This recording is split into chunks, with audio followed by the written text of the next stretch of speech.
서로 사랑하는 사람끼리 함께 있으면 시간 가는 줄 모르죠. 그런데 이 엘리베이터 안에 낯선 사람들과 함께 아주 짧은 시간입니다만은 그 시간은 굉장히 길게 느껴지고 때로는 답답함까지 느끼기 시작합니다. 그런데 관계가 나쁜 사람과 함께 시간을 보낸다, 사실 굉장히 부담스럽고 괴로운 일이 아닐 수가 없습니다. 저와 여러분이 지금까지 하나님께서 주신 나의 인생의 이 소중한 이 삶의 시간을 참 천국같이 누리며 사는데 방해하는 그 내적인 요소들에 대해서 지금까지 나누어서, 예를 들면 나 자신에 대해서 잘못 생각해가는 이 낮은 자존감, 또 그것으로 인해서 또 두려워하고, 또 지난주에는 이 외로움까지, 이런 부분에 있어서 어떻게 하면 극복하고 회복해 갈 수 있을 것인가 나누었는데, 이런 모든 것들이 다 회복되어진다 한다 할지라도 실제적으로 이 관계를 잘 못하게 되어지면 하나님께 주신 나의 아름다운 이 선물, 이 생애의 시간을 행복하고 또 천국처럼 살아가기가 어렵습니다. 그래서 오늘 이 사도 베드로를 통해서 주신 말씀을 통해서 어떻게 하면 이 관계 회복을, 극복을 온전히 행해 갈 것인가, 이와 같은 부분들을 함께 나누고 가기 원하는데, 여러분이가 정말 살기 싫고 삶이 어려울 때 우리는 그렇게 하죠. 야, 내 삶이 지옥과 같다 그래요. 여러분, 지옥이라고 하는 것은 지적, 정서적, 그리고 육체적, 영적, 어떻게 보면 이 총체적으로 고통을 느끼는 실지한 곳이 이 지옥입니다. 성경에서 이것을 두고 불못이다, 또 무저갱이다 그랬는데, 여러분이 불못, 무저갱이의 특징이 무엇입니까? 거기에는 하나님과 관계가 없는 사람들이에요. 하나님의 은혜가 하나도 임하지 않는 그곳뿐만 아닙니다. 사람들과의 관계가 깨어져서 서로 으르렁거리는 결정판, 그것이 지옥이라고 볼 수 있는데, 오늘 이 본문 사도 베드로를 통해서 주시는 이 말씀을 통해서 이와 같은 지옥과 같은 삶, 뛰어넘는 지혜가 어디에 있는지 함께 나누고 가기 원하는데요, 우리가 먼저 내 인생의 끝을 생각하며 살아가야만 합니다. 우리 7절을 볼까요? 만물의 마지막이 가까이 왔습니다. 그러므로 여러분은 정신을 차리고 깨어 기도하십시오 라고 했는데, 여러분, 여기 만물의 마지막이라고 하는 것은 끝이죠. 이 종말을 이야기합니다. 여러분, 이 종말에는 크게 두 가지가 있습니다. 하나는 지구상의 종말, 세상의 끝이죠. 예수님께서 재림하시는 그때의 종말이 임할 것입니다. 그런가 하면 나 개인의 인생의 끝이 있습니다. 그 개인의 종말입니다. 그런데 이 종말의 특징 가운데 하나는 무엇인가 하면, 언제 이와 같은 종말이, 세상 끝, 나의 인생의 끝이 온다 모른다는 것입니다.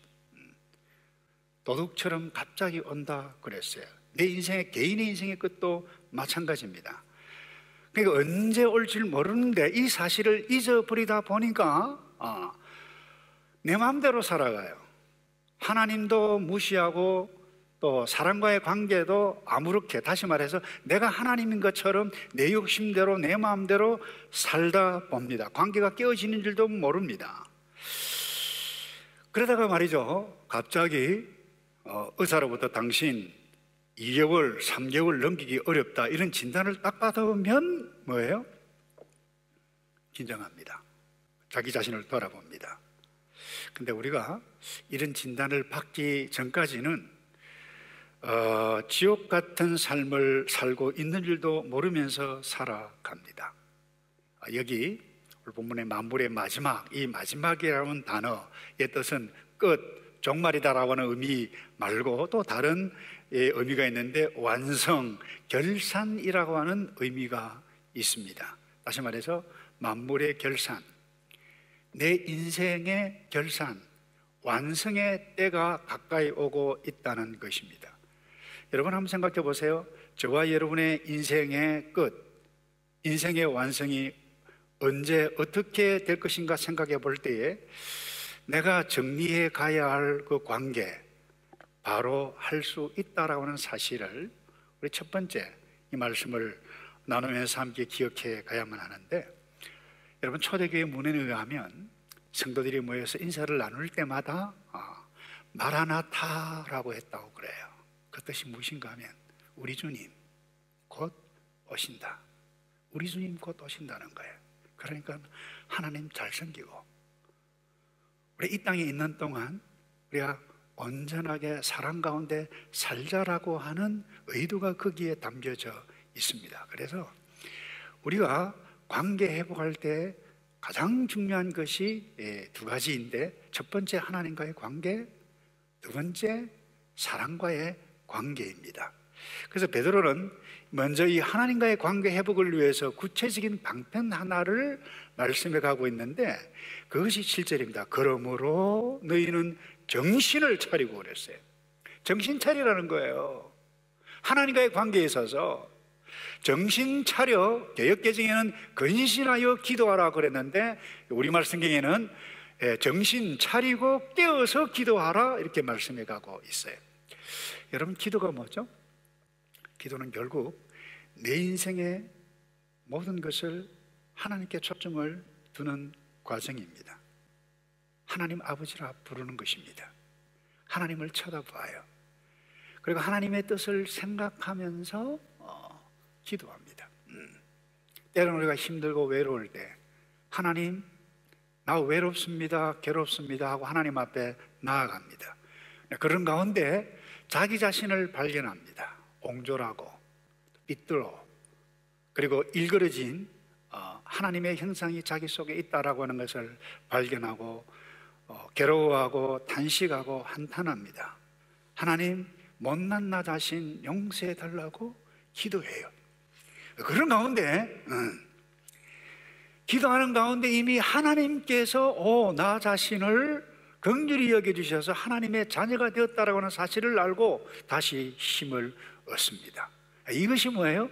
기도하는 과정 가운데에 하나님과 나 사이의 관계가 이루어진다라고 하는 사실인 것입니다.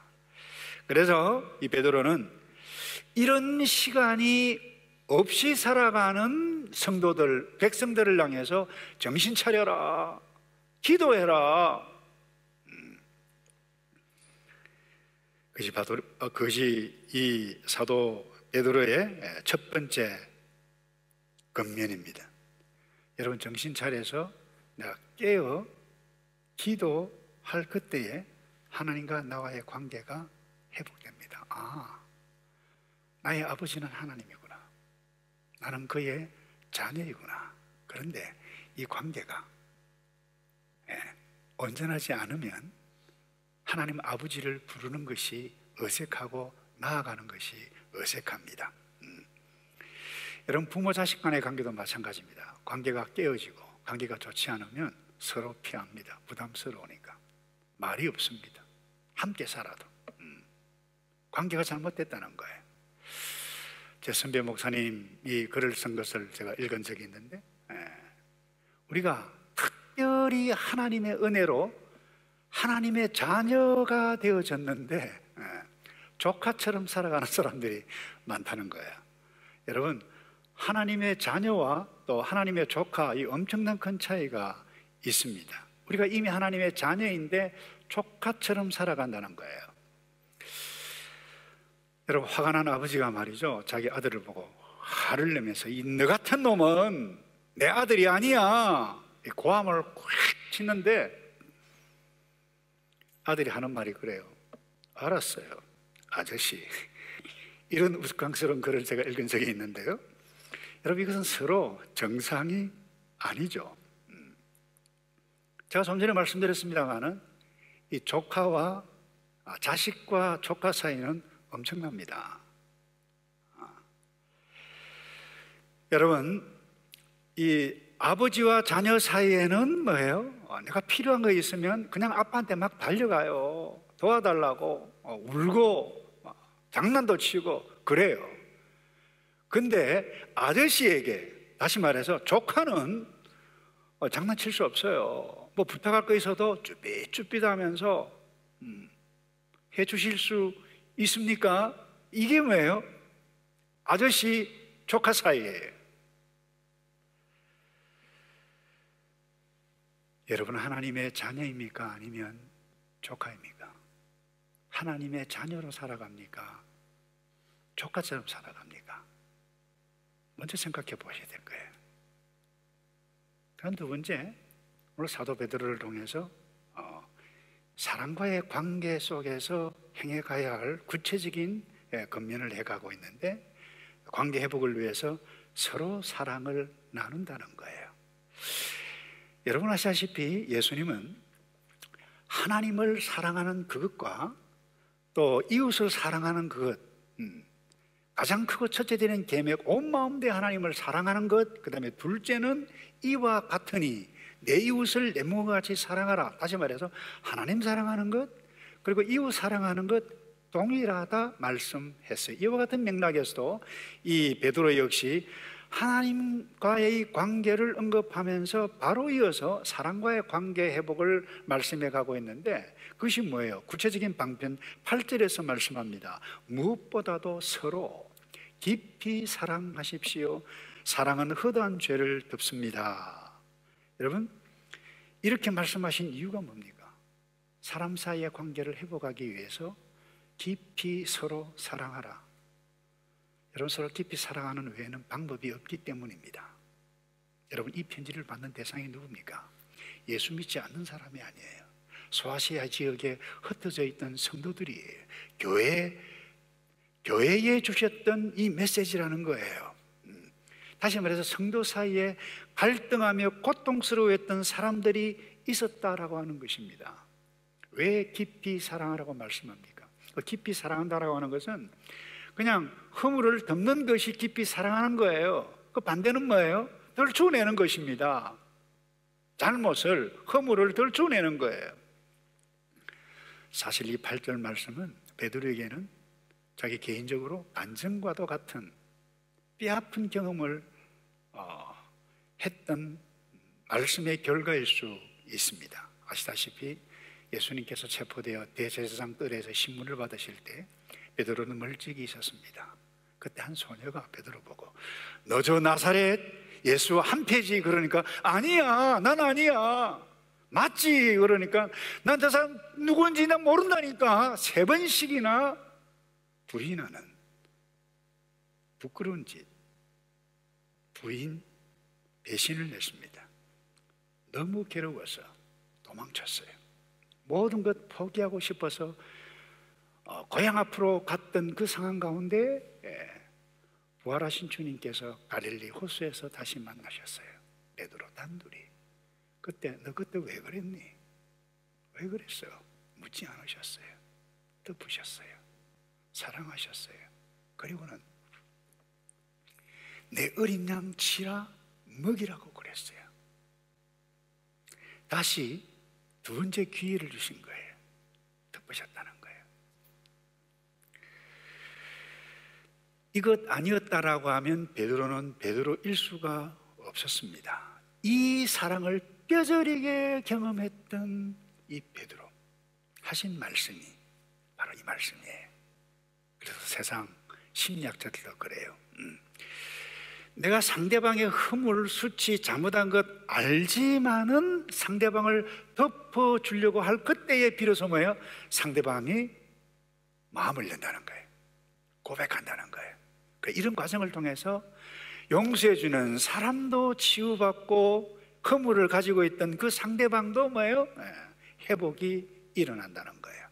만약에 너가 했지, 당신이 했지 이렇게 한다고 하면 그때부터 뭐예요?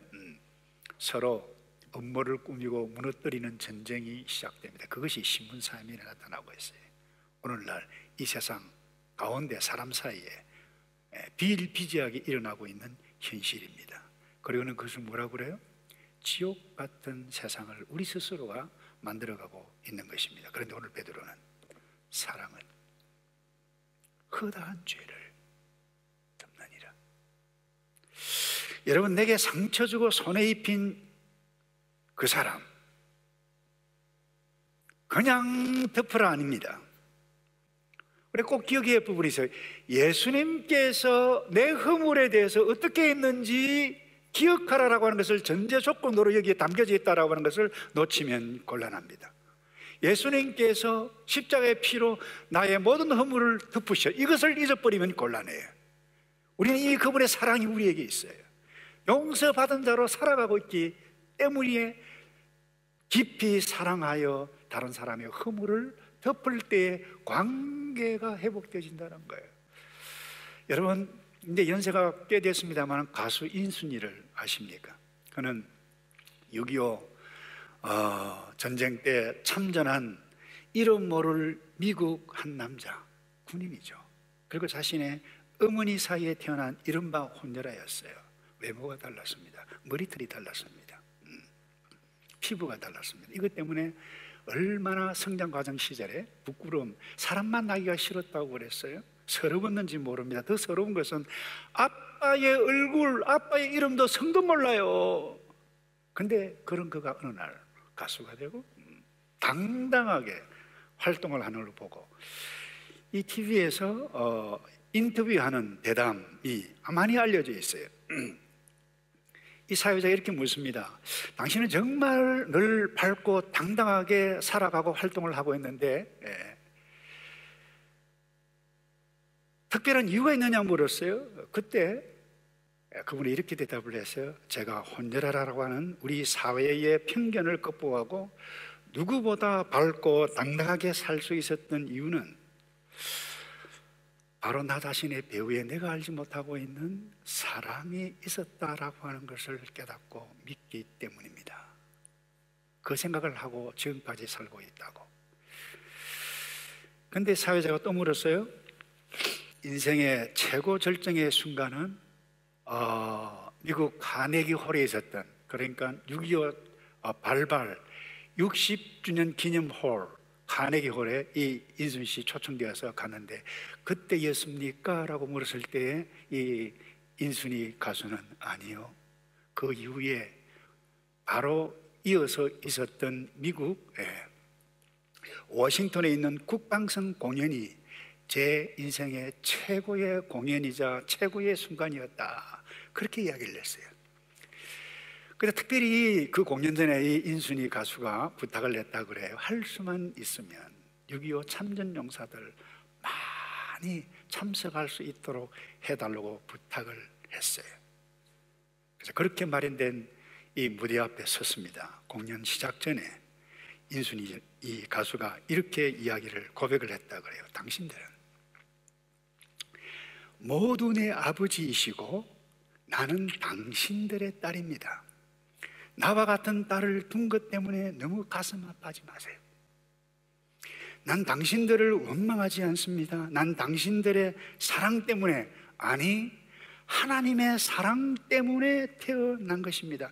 나는 지금 결코 불행하지 않습니다. 아름다운 인생을 살고 있습니다. 난 이 말을 하려고 여러분 앞에 섰습니다. 나의 아버지들이요, 진심으로 여러분들을 사랑합니다.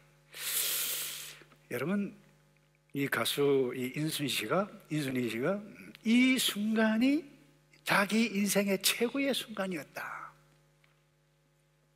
한번 생각해 보세요, 여러분.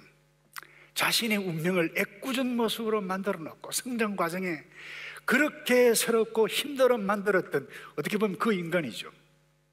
아버지입니다.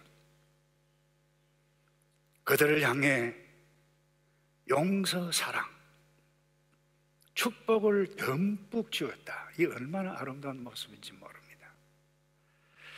성도 여러분, 여러분 지금까지 살면서 내 인생에 상처를 주고 고통을 몰아넣는 사람들 있을 것입니다. 그 사람들이 가끔 떠오르는 그 순간 정말 견디기 힘들 것입니다만은 그 고통의 순간 가장 아름다운 행복의 순간으로 바꾸는 선택은 바로 저와 여러분에게 달려있다라고 하는 부분을 아시나요? 보복이 아닙니다. 사랑입니다. 허물을 덮는 거예요. 정말 하기 힘든 것입니다. 우리 모두가 그때 우리는 기억해야 돼요. 예수님께서 내게 어떻게 하셨는가? 그리고 예수님께 제자들이 이렇게 말씀하셨어요.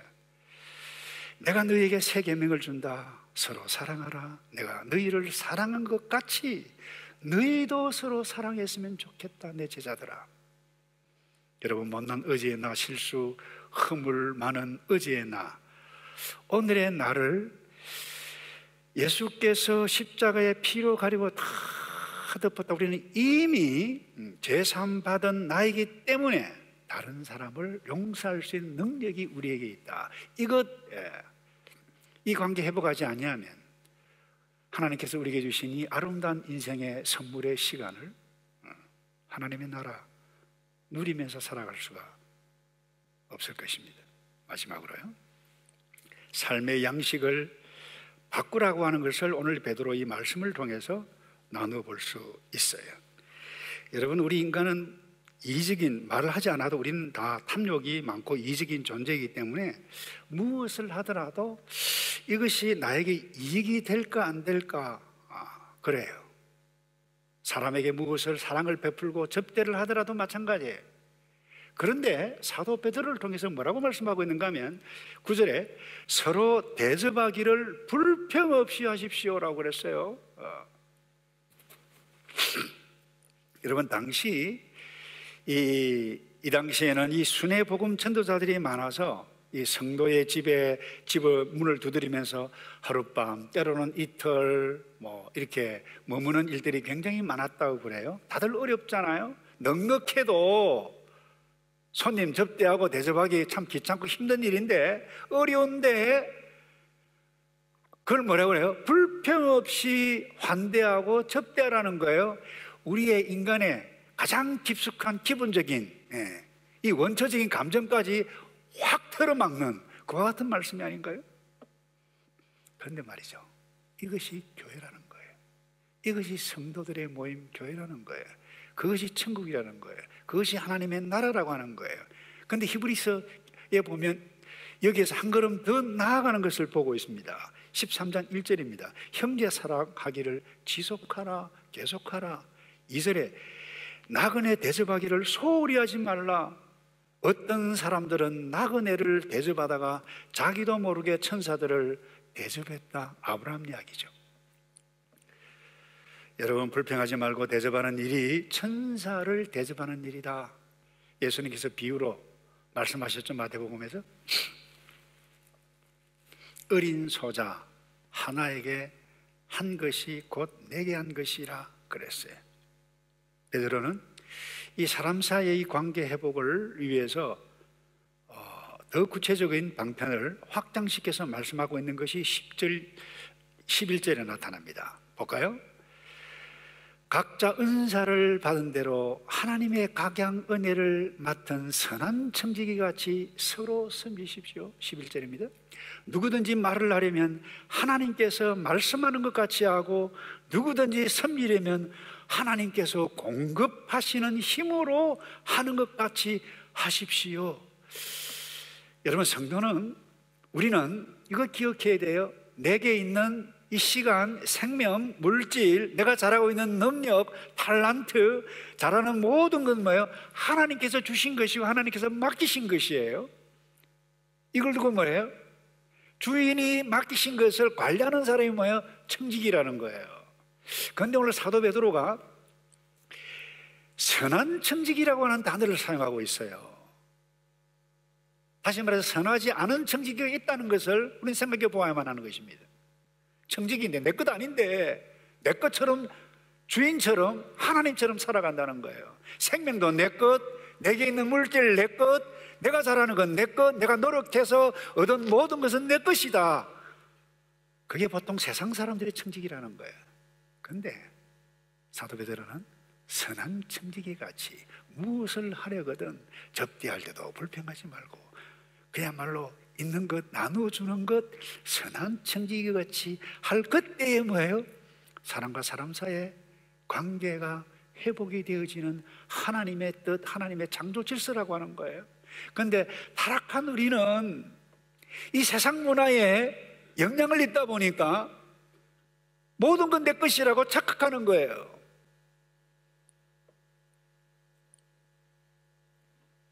우린 기억해야만 합니다.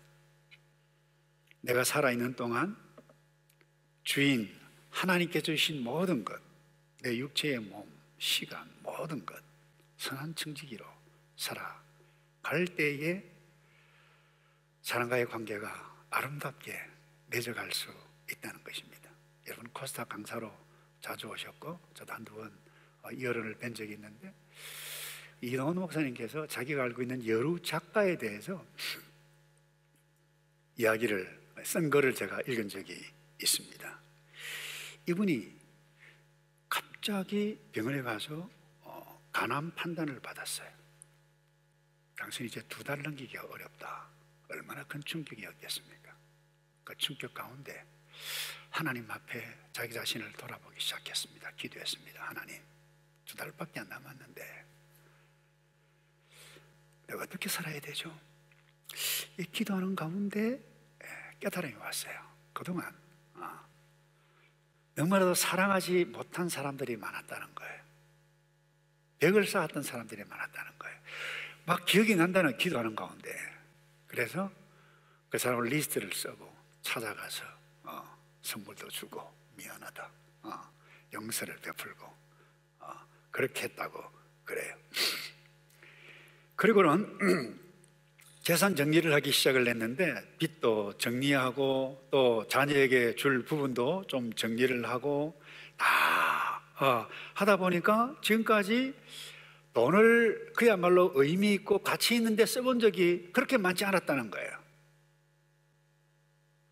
그래서 교회 앞에 구제헌금도 내어놓고 또 선교사들을 위해서 선교 헌금도 내어놓고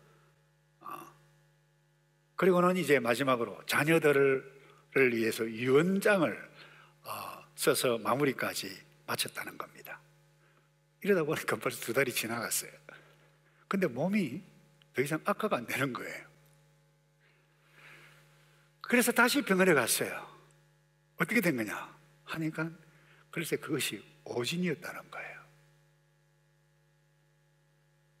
그때 이동원 목사님이 물으셨다고 그래요. 집사님, 지금까지 돈을 많이 쓰셨는데 후회가 되지 않습니까? 라고 물었을 때 이 집사님이 아니요 목사님, 제가 지금까지 저희의 생애를 통해서 이 2달처럼 의미 있고 가치 있게 산 때가 없었습니다. 앞으로 남은 나의 삶의 시간에도 저는 이렇게 살기를 원합니다. 아주 아름다운 글을 제가 읽은 적이 있는데, 사랑하는 성도 여러분, 세상의 끝, 나의 인생의 끝, 세상의 완성, 나의 인생의 완성 언제 나타날지 모릅니다. 그때 끝에 와서 갑자기 오는 그 끝에 하나님의 관계가 막막하고 그 어떤 사람과 어제 그 어떤 일, 그 어떤 사건 때문에 관계가 파괴되어 석연치 않은 어정쩡한 상태에 있는데 갑자기 저와 여러분의 인생의 끝에 선다라고 하면 여러분, 이것보다도 당황스러운 일이 어디 있겠습니까? 여러분, 지금부터 그 관계 아름답게 정리해서 회복해 가시는 인생의 놀라운 길을 활짝 열어가시는 복된 사람 되기를 주님의 이름으로 축복합니다. 기도하겠습니다. 아버지, 우리 연약합니다. 스스로 내 욕심 때문에 나 자신도 미워하고 부모도 미워하고 남도 미워하고 하나님도 원망하고, 그래서 하나님과 관계도 소원하고 사람과도 관계가 소원해졌던 어리석은 우리의 모습 아닙니까? 주님, 나 자신을 날마다 오늘 이 말씀 앞에 저울질하며 돌아보게 해주셔서 인생 낭비하는 일이 없도록 주께서 이렇게 아름다운 우리의 인생의 삶의 시간을 주셨는데 아름답게 엮어가는 우리 모두이도록 복을 내려 주시옵소서. 예수 그리스도의 이름으로 기도합나이다. 아멘.